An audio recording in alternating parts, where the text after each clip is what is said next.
Welcome to Awaken Your Soul, the show which brings you inspiring, empowering, and sometimes, quite frankly, mind-blowing conversations about life, death, and everything in between.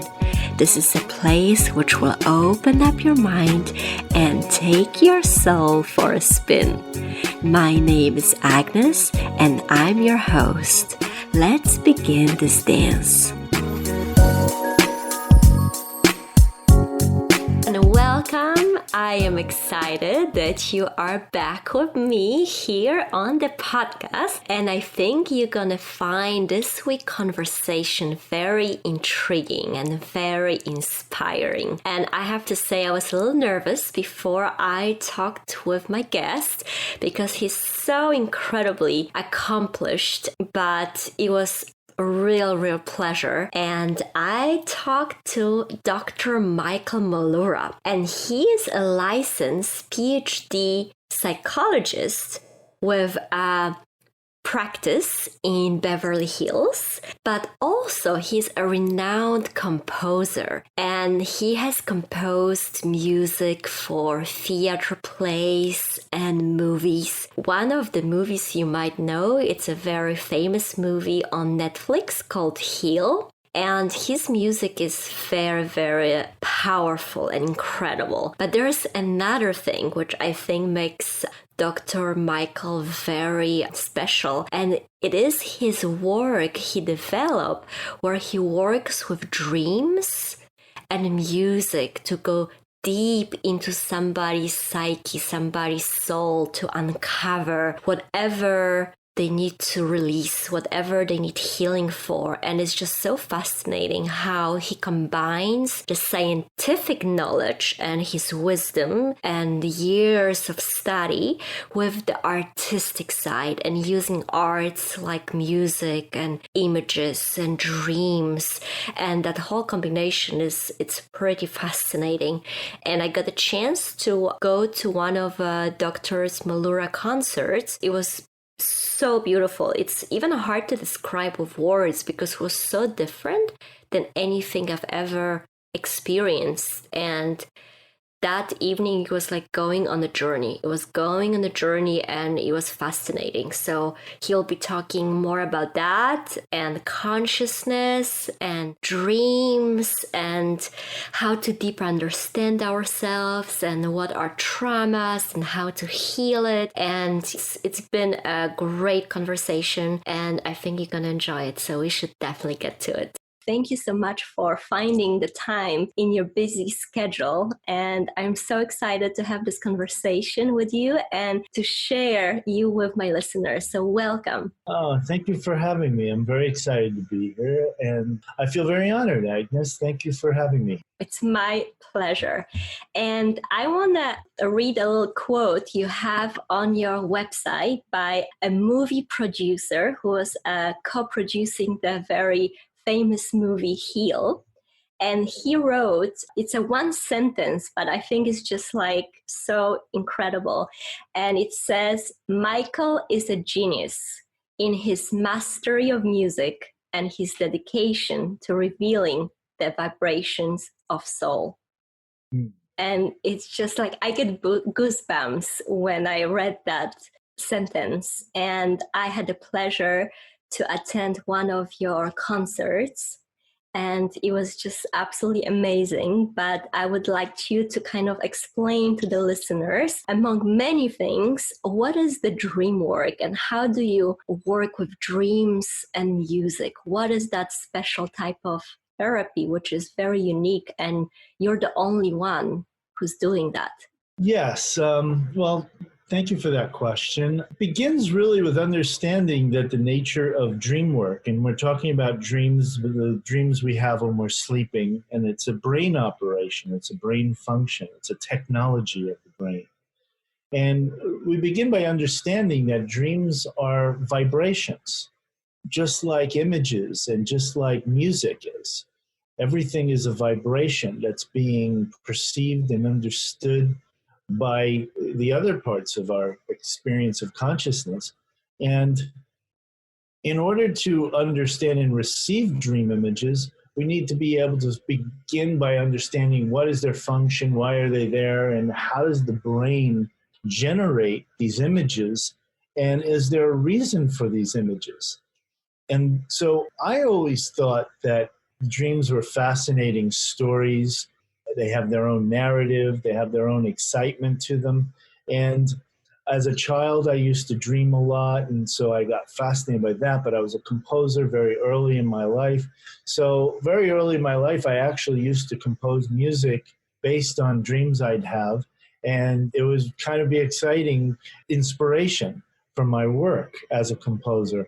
So the work that I created through my Ph.D. background is that I became very obsessed and interested in what is the function of dreams and why do people dream, and how do we work with dreams. And so as a composer, I decided to inform the process by using music in order to help us with the recall of dreams, also with the with the information, and try to understand what a dream might mean, and also to bring some creativity into the space. So it kind of is this combination of my two loves, which is understanding the nature of consciousness and the beauty and aesthetics of music and art. And I wanted to bring that together, so I created this therapy where I compose music to people's actual dreams in order to access deeper healing modalities for their recovery based on whatever they're coming to see me. That is so incredible. And I listened one of the interviews you've done, and you were talking about how sometimes when we talk about our emotions and our traumas, right, we're kind of limited with how we can express our feelings. But the dreams, they reveal so much, right? And then the music just triggers something where we actually can sometimes feel those feelings for the first time and we're not even aware of them. Yes, very, very nicely said. A lot of people don't understand that this concept of a trauma, right, which happens in almost all of our lives. Matter of fact, I would say that we've all experienced trauma on some level. But, some people have experienced more severe forms of trauma. And trauma is certainly the experience in the brain where something happens that feels very painful and difficult to process, like completely overwhelming, like God forbid a child was being abused before they even know their own name or before they even have a consciousness or an awareness of what's going on. So the brain's only way of making sense of its experience is by repressing it, meaning it hides it. It doesn't reveal all the experiences, feelings, and emotions associated with that event. And it's kind of repressed and hidden. Dreams sometimes are an expression of that trauma, but it's hidden within a story. And this is how the brain is actually trying to make sense of its own existence. But it uses this material in order to generate the content of dreams. But when you have a dream, for example, a dream may seem very strange and abstract and not have really any particular specific meaning.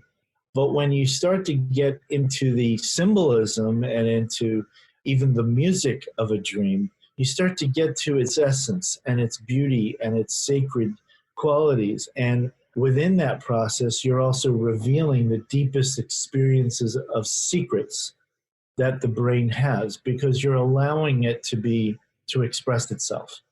So trauma does get expressed within a dreamscape on one level or another, but like without the deeper work, we may not even know what's being expressed. So I got really interested in trying to understand what is being expressed within each of our dreams, and how is it attempting to heal itself?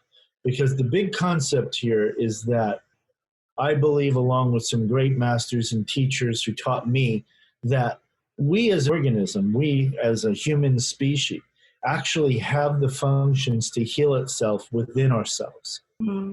If we just get out of the way, we actually have most of the information we need in order to heal our own illnesses and triggers and challenges. The problem is that we have this ego and a part of the brain that likes to censor information all the time and doesn't want us to heal so much because it's got another agenda. But if we could just get that ego out of the way, we can actually access deeper information that's hidden within us that actually has the information for us to find some recovery and healing for whatever we need.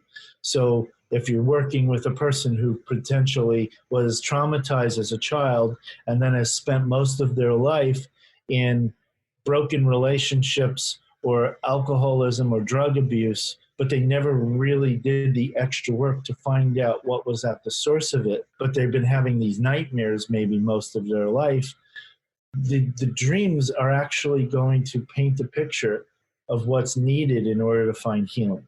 Does that make sense?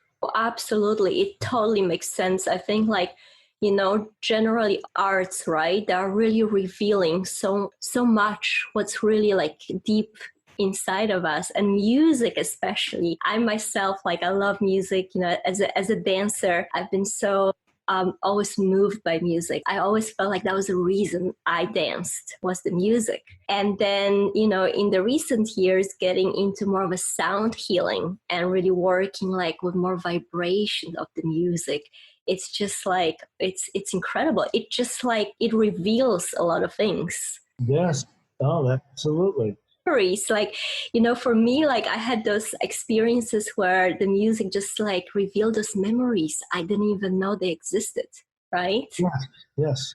Yeah. Well, music has a healing component within it because it's vibrational, that it awakens deep cells that haven't been activated for recall, memory recall.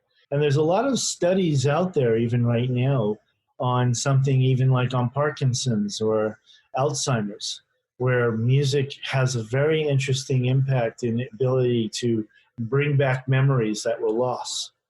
And I think creativity in general has ability to do that. Another part of the process of doing some healing work, which is not something I necessarily do, but some of my colleagues do, which is to have people act out or dance out their traumas and their experiences. It's called the embodiment of a dream experience or the embodiment of a trauma. And I love that work. It's really fascinating. So that's why I think actually some of the people that are able to really embrace their own consciousness generally are people who are very creative or need to tap into their creativity. That makes sense. Wow, that's beautiful. I have to look into that, though. Yeah. To move the body to reveal, the traumas. And that's very fascinating. Yeah, I'm not a dancer, so to speak. I'm a composer, so I put music, but I know other people who are dancers who like to work with dance and movement. Yeah. But I also see a combination there. There's a lot of opportunity there. I'm also very interested in dance theater, for example, and certain forms of dance theater. If you pay attention to contemporary dance, for example, choreographers like Pina Bausch, I don't know if you're familiar with her work from Europe, but this work kind of dances in between the crevices between reality and surrealism and brings out this dreamlike quality of what it means to be human, but in dance movements and with music as well. And I love that. I was very inspired by that kind of work. Yeah. Also by composers who are interested in representing the unseen world with the seen world.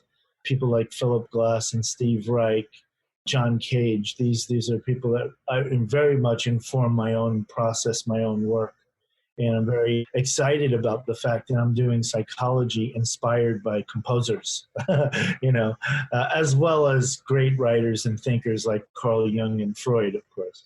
Yeah, that's incredible. It's so unique that you combine those two sides, the very scholar side, very scientific, with such a artistic side as well, right? That's rare. It's usually one or the other. Yeah, it's very rare, and it's because I'm aligned with a Jungian perspective on psychology, and Jung was very interested in creativity and art and how it represents the psychosis of the mind.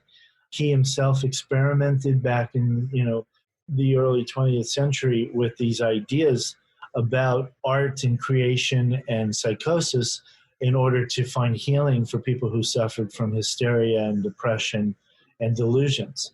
And that was really the area that gave me a chance to combine science, I think, with something creative. But it is a beautiful, I think, a beautiful way of approaching what is otherwise a very, dry, can be very intense and very cerebral intellectual experience. And when I first started seeing psychologists, even, I felt it was a little too stuck. It didn't feel like I had enough freedom to express myself. And when I decided to become a therapist or a psychologist, I wanted to give my clients the space to be creative and expressed however they want to be and open. So I'm a lot more interactive with my work with my clients, but yet I stay within a clinical frame at the same time. Yeah, it's like the best of both worlds, right? I hope so. That's my intention. And I want to also make it clear to your listeners that I don't just do this kind of work. I also do regular, just straight psychotherapy where we may not do dream or music work. I may do a lot of dream work. That is what kind of informs a lot of my processes, but not necessarily always bring in the music. The music comes in naturally, and if the client is wishing to do that kind of work, and then some people come to me specifically because they want to do a dream music therapeutic. Mm-hmm. Absolutely, but it's so amazing that you, as a doctor, you have so many tools, right? That get to people in so many different ways. Mm-hmm. Well, I think that's also would be nice. I think it's important, even for other clinicians, to connect with their own inner creative skills and abilities and be able to apply that to their work in whatever way feels appropriate and right for them. I actually teach Ph.D. level trainees on how to work with dreams, and I inspire them to use something like music in their work if it's appropriate. But you'd be amazed how few clinicians are either trained or even instructed how to use dreams in their therapy. So it's become very unique. But now I think it's kind of making a little bit of a comeback. There's more people showing a lot more interested in Jung's work and in dream work. Yeah, that's fascinating. Yeah. I think you don't hear about it so often, but I remember for me, I don't know if it's a Polish thing, but as a child, I would always wake up, and the first thing I ask my mom, it's like, do you have any dreams?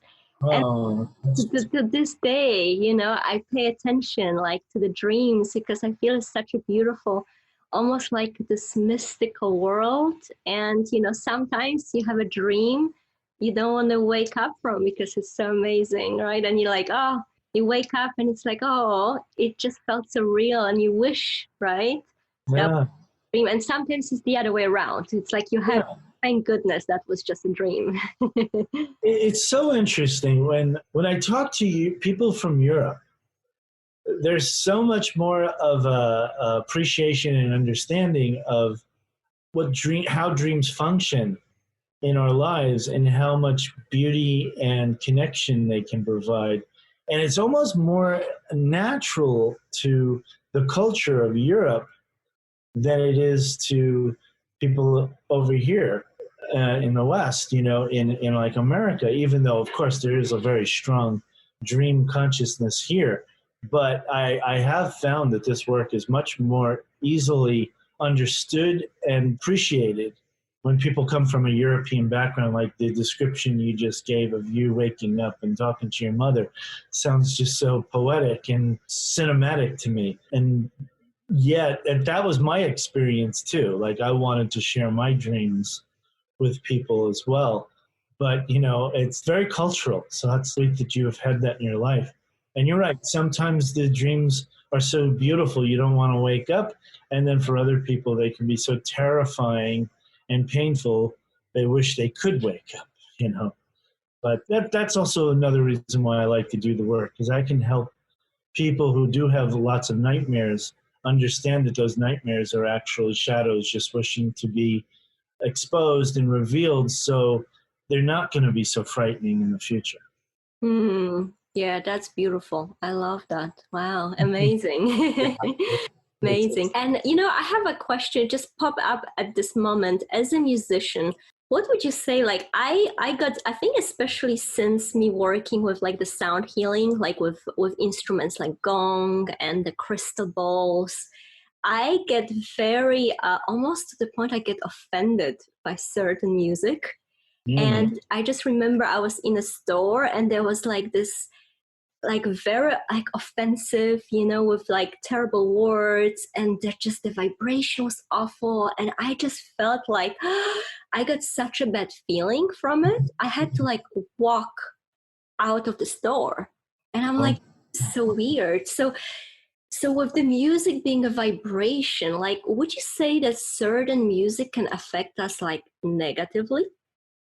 Absolutely. Every piece of music is an expression of that composer or that musician's heart and soul. And if that person is carrying with them a lot of pain and unprocessed wounds, they're going to get it, they can be expressed. I don't necessarily believe that that means that any certain form of music is particularly offensive. But what it does say in your experience there is something was going on in your experience of that particular piece of music that you are picking up intuitively. And probably because you are a pretty spiritual being and you're very vulnerable to vibrations, you are picking something up from that energy that felt offensive to your particular soul or your particular experience, what we call phenomena.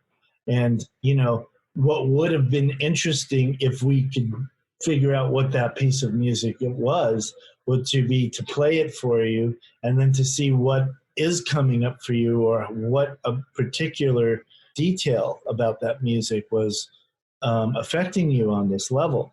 So, and because the belief is whatever that is, and this is why I like dark music and then I love very light music. I love it all. But I think certain dark forms of music, including even dark forms of art, right? Theater and film, whatever it would be, the attempt by the artist unconsciously, meaning without awareness, is to expose some shadow about our culture and about our being a human being that can then be expressed so there can be more healing. So I think there's a healing component to everything, including very dark pieces of music. And so it's really interesting, but it's also can be very offensive to a lot of people. Some of my music can be considered offensive to the ears to some people because some of it is very dark. When I go into dream music, it can get dark. Yeah, so interesting. It made me think of like similar like to food, right? That I'm like, I don't absorb certain food because I doesn't feel good. And that's how I felt with the music. It's like I don't want that music to sink in because it just felt not good. Yeah, it feels like poison, right? It feels like you're toxic and Yes. poison to your blood, right? That's a really good point. I like that analogy to food because that makes a lot of sense in even psychological terminology as well as artistic terminology. When you're going to watch or listen to something, you don't know, what are the ingredients of the food you're about to digest. And you can get trapped in certain situations. I know it's happened to me too, where I ended up maybe in a room and something was playing and it wasn't good, or they were serving something that I can't personally digest. Like I can't eat cilantro, for example. There you go. Which is a very common, beautiful ingredient that a lot of people can eat.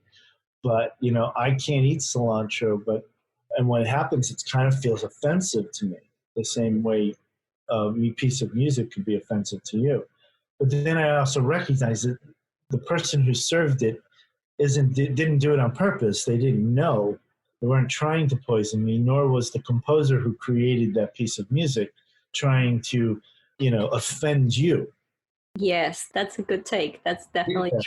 Well, that's why a lot of this I think, material, dream material, and music and art.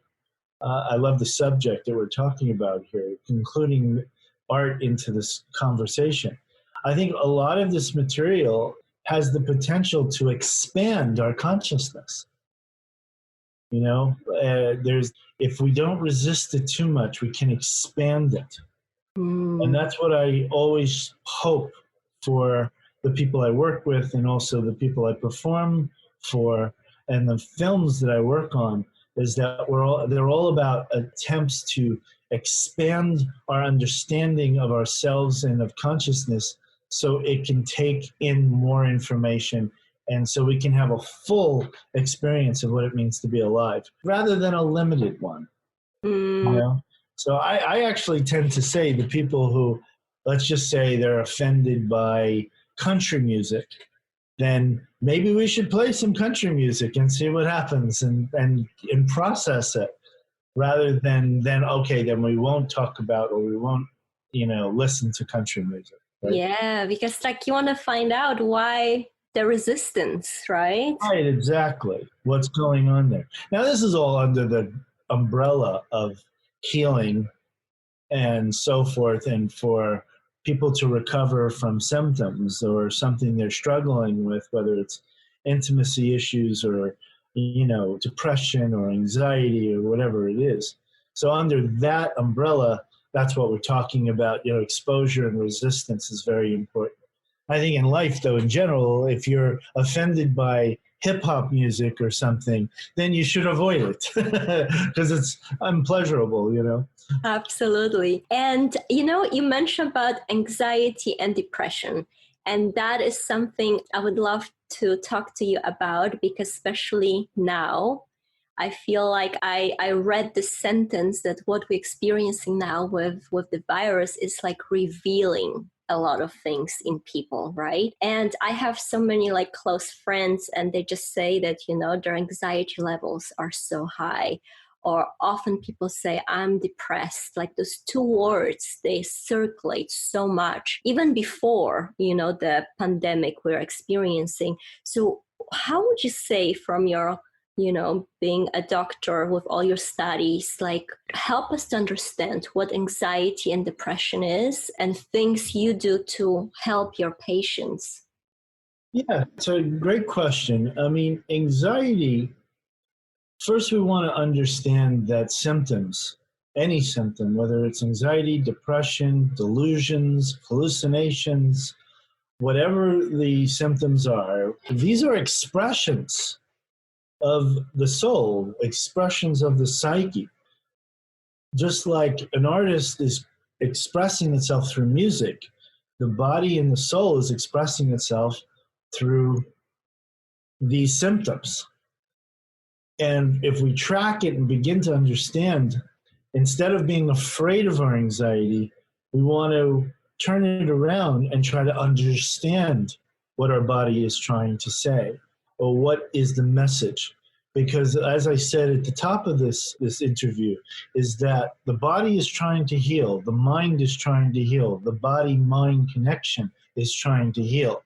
It heals itself through symptoms, right? This is why when you eat poison, you get a stomach ache.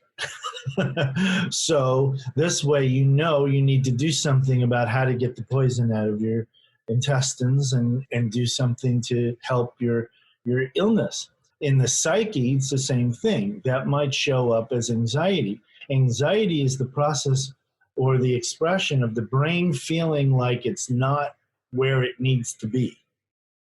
So it's this experience of, oh my God, I'm being told that I have to be quarantined when I'd rather be out, in the ocean or walking along walking along nature and being more intimate with the world differently than how it would feel inside one's apartment. So organismically, it's going to have a reaction. It's saying, I'm not getting the oxygen I need, or I'm not getting what I think I need. And it feels disorienting and scary to it. And then what needs to happen is to be able to talk about that, first of all, speak into that anxiety, And then there's also the depression and the grief of what it means to be human and to see so much death, and to see so much horrible illness at the moment, in this time in history, it being May of 2020, when this virus has taken over our civilization as we've known it, and we're all being forced to kind of confront our own mortality. And I don't think we're used to doing that. I think most of us are used to denying our mortality as an organism. So we're experiencing a certain sense of grief and awareness of our mortality, at least as an organism. And we're vulnerable to virus and disease every day, including cancer. It's a reality that we're kind of confronted by these things, but we're not generally always thinking about it. But right now, the brain is being forced to think about things it wouldn't normally think about. So it's creating a sense of depression, powerlessness, a lack of control, feeling of uneasiness, and feeling like you're off the grid. We don't know where we are, and we don't know what we're going to do. A colleague shared with me a dream that she had about going through a tunnel and not knowing when she was going to be able to get to the other side of the tunnel. And in the dream, she was in a kind of a space machine that goes very quickly, and that she was hoping that she would be able to move very quickly through the tunnel. And she was feeling this anxiety that the tunnel would never end because she doesn't see the light. And then she woke up. And I made the analogy that that's kind of like how we're feeling as a species right now, that we're going through a dark tunnel, but knowing that somewhere on the other side there's the light, but we're not sure how long it's going to take to get there. And part of the healing process right now is, again, this theme of get the ego out of the way. Stop thinking about how you're going to get to the other side and just let the experience be where it needs to be, and trust that just as it's happened every other time in history, we will find a way through the tunnel to the end and see the light, right? At the end there will be light. We'll get to the other side of the tunnel. But this is a process. And the anxiety is coming from the organismic brain. It's terrified that it's being annihilated. And then we need consciousness, higher levels of consciousness and awareness and creativity in order to relieve that anxiety, in order to metabolize this experience. And I think this is generally true all the time, but it's just there's more awareness around it now because it's so prevalent because of the COVID-19 situation. Yeah, we're so used to thinking. I've noticed that especially here in United States, comparing with Europe is so much about going faster and doing more and about future. I remember when I first moved here and like everybody was asking me, so where do you see yourself in 5 years? What are your goals? And it was so overwhelming because for me, it was more like, I think I was more into every day. And of course I had some goals, but I wasn't primarily just like thinking about it. So I felt like, oh my goodness, I have to figure out my life because so many people are expecting that, it was pressure. Yeah, that's an anxiety question. Yes. And it's like, it's like, who knows, right? Yeah. So nice to have those dreams and goals, but if we're so attached to it, we get so stressed about because we always feel like we're not doing enough every day, right? Yeah, so we live in a culture that's all about trying to fix. We're always trying to fix something. It's constant, manipulating and strategizing and feeling powerless against the ability to control what's happening. And this is all a function of the ego. And this is something that, a lot of other great writers have written about, which is that the basis of the organismic brain, which is not the conscious high-level functioning brain, but the basis action of the egoic organismic brain is that it tries to manipulate, it tries to control, measure, and predict the future. And anytime you do that, it's going to be anxiety provoking. And when you start to recognize the times that you're doing this, right, thinking about where I'm going to be 5 years from now, or this, you're walking right into the den of the ego, and the brain is going to react with a lot of uneasiness and trying to fix it.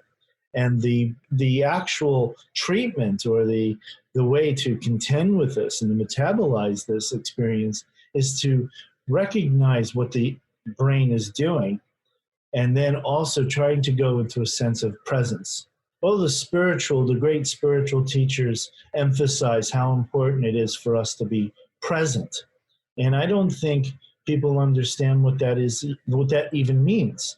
They think presence is terrifying. Right now, the presence is that I'm going to die, or something terrible is going to happen. But then I kind of remind them, wait, you're not going to die right now. Your brain is telling you you may die in the future. And that's true. Unfortunately, as organisms, we are going to die. Consciousness may continue as far as we know internally, but our organismic brain will die. But we get confused about what it means to be present. And a great teacher brought up recently this concept of, if you are wherever you are right now, know why you are where you are. Mm. And I think that was a really great lesson, or a great concept. Just know why you are where you are. Just be where you are right now. Mm. That's amazing. And to be present. To be present means not to be thinking about what might happen to you, and certainly not to be thinking about what has happened to you. Yes. To be just mindful of this moment, and to be present in this moment, and to be at peace with that. But it's very difficult to get there. Mm-hmm. And I understand that from personal experience as well. It's not easy to be present. And that's what a lot of my work is about, is helping people to sustain some sense of presence, but then also to recognize what are the obstacles that keep them from being present. Mm. And usually that's from trauma. Yes. Right? And we get back to that question. Yes. And what would you say are some practices maybe which you do personally, or you would recommend for people to start practicing being more present? Are there like a simple ways to start to cultivating, or like you even said, to even, start to realizing what that actually is? Yeah, it's so interesting. Every time I'm asked this question, I always start to think in my mind, what should I say first? And so often I say something else first. But I want to be inspired by the moment and think about the fact that right now there's this virus out there that attacks our respiratory system, and which is connected to prana, which is connected to the breath. So I want to say that I think one of the most important ways to get present right now is to find a master, a teacher of some kind, whose main focus is the breath work. Where even if it's just one class, that's all people really need. They don't have to get involved with a whole nother serial commitment to doing something weekly. They've already got enough going on. But just find the master whose focus is to teach you how to do deep breathing exercises. I do that on some level with my clients. If they don't have a breathing technique, I try to teach them what I've learned from other masters as well. But for deep breath, that makes us present almost immediately. That's the deep breathing and the holding of the prana, and then releasing it either through the nose or the mouth. I prefer the nose as my practice because I think that connects you automatically to the parasympathetic nervous system, which is what is dormant at times when you're anxious. So people right now are anxious because they're all part of the sympathetic nervous system. That's the fight or flight mechanisms of the brain, the fear mechanisms of the brain. They're listening to fight, flight, and fear and freeze, right? And so In order to counteract that, you want the parasympathetic nervous system to be enacted, to be activated. We do that through breath work. And that also helps people be able to be stronger in their fight against COVID, if they want to even think of it in those terms, to kind of keep those bronchial tubes open and to be connected to your own breath is going to make you feel a whole lot more safe and also connect to the deeper part of yourself. So number one, I would say that is breath work.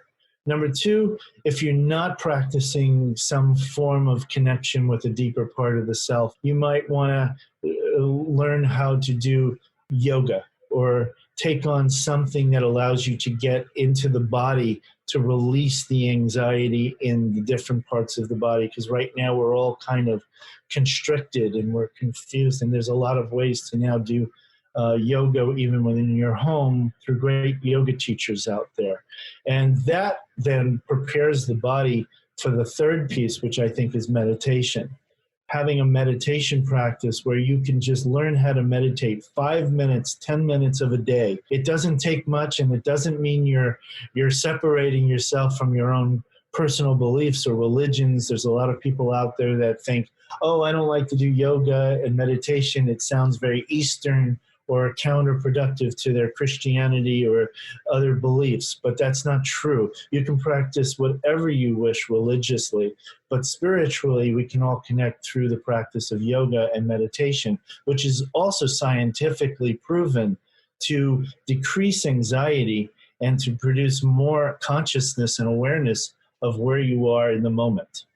And then I think in addition to this is then to also be able to have a safe place to be able to talk about who you are and what's going on.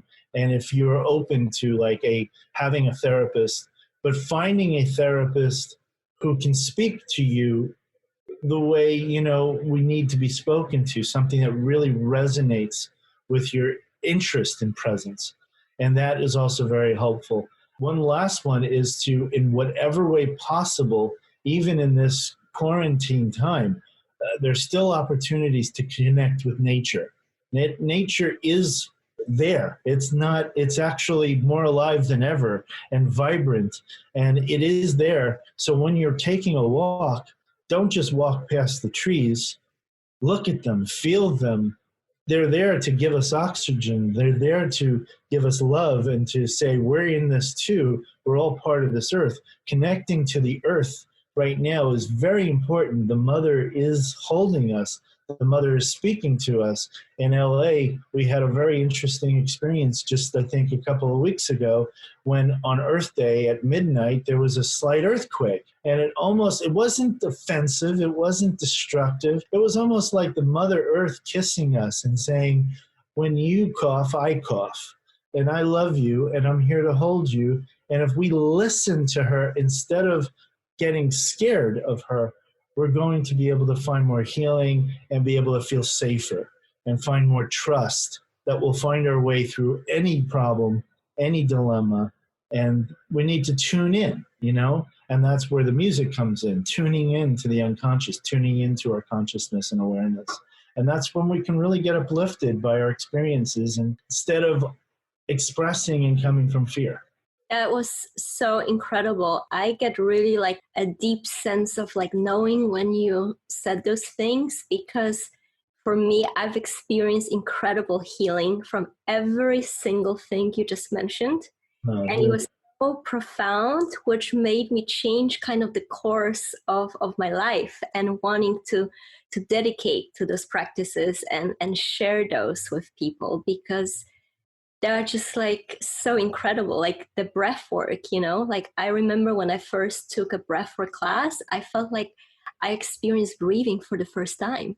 Yes. Wow. Such a profound experience. And we take it for granted, right? Because we all breathe, we don't think about it. But yet, without breath, within a few minutes, we are done, right? Few minutes, that's all it takes in order to get present. If you just get aware of like that breath, right? That's what this is all about. That's why I'm also very appreciative of people like yourself who might create a podcast dedicated to opening people up and having these discussions, because this is what people need to hear. They need to understand this because they forget. It seems so obvious, but I mean, it's the breath. And that's why I kind of look at, in Jungian psychology, we tend to look at images in life. Everything is an image. Breathing is an image. And we don't take it for granted. We try to understand what every image in our life means and what it means to us and how does it provide more insight. Like this virus is an image with a consciousness of its own that's saying something about our relationship with breathing. And it reminds us that we need to be grateful and to treat ourselves with this love and respect and to, be connected to our brothers and sisters and anyone who is sick and to help, this future of this world. Like right now, we're able to breathe for the first time, I think, with a heightened sense of consciousness. And that excites me, even though it's under this terrible crisis, But in the other side of it, I think there's a lot of consciousness that is coming out of this. And so the breath work, right there in front of us. And I think it's great that you practice that. Yes, absolutely. And thank you, Michael, for all the work you're doing, because I feel world needs more of people like you. Oh, well, thank you. Come from such a, spiritual perspective, because we are spiritual beings, but also we are in this material world. So to have that scientific knowledge, it's so important because that's how we can connect with each other, especially with some people, right, who are more in that scientific area. So thank you. I mean, it was amazing. I'm so grateful that we had that conversation, and I'm so grateful that you shared your wisdom, and I will be attaching all the links for people to be able to connect with you. And you do take on clients, right? Even though in the midst of what's going on, but you do work with people like online as well? Yes, my entire practice right now is online. It works. There's a great connection that takes place through this process, and it needed a little bit of an adjustment at the beginning because it wasn't online before, but I'm rather enjoying it now. I think there's a very interesting, deep, functioning connection that's taking place between people, even through this apparatus, this construction of the internet. So I'm excited about that as well. Yes, I am open and I am seeing clients right now. Wonderful. And I'm hoping to attend one of your concerts in the future where you work with music and the dreams. It was such an incredible experience. To do that, we're trying to figure out how to do a dream music event. I did have a global dream circle on Sunday. I don't know if you heard about that, but we had a global dream circle yesterday, and it was really fantastic. It was attended by people from different parts of the world, and they shared dreams, and we kind of discussed it, and it was really fun and enlightening, and we did a little music, and we hope to do more of them in the future. I think we're going to try to make it a monthly event, so they can stay tuned to that by kind of going onto my website. Right. Or getting on my newsletter through Michael at drmichaelmollura.com.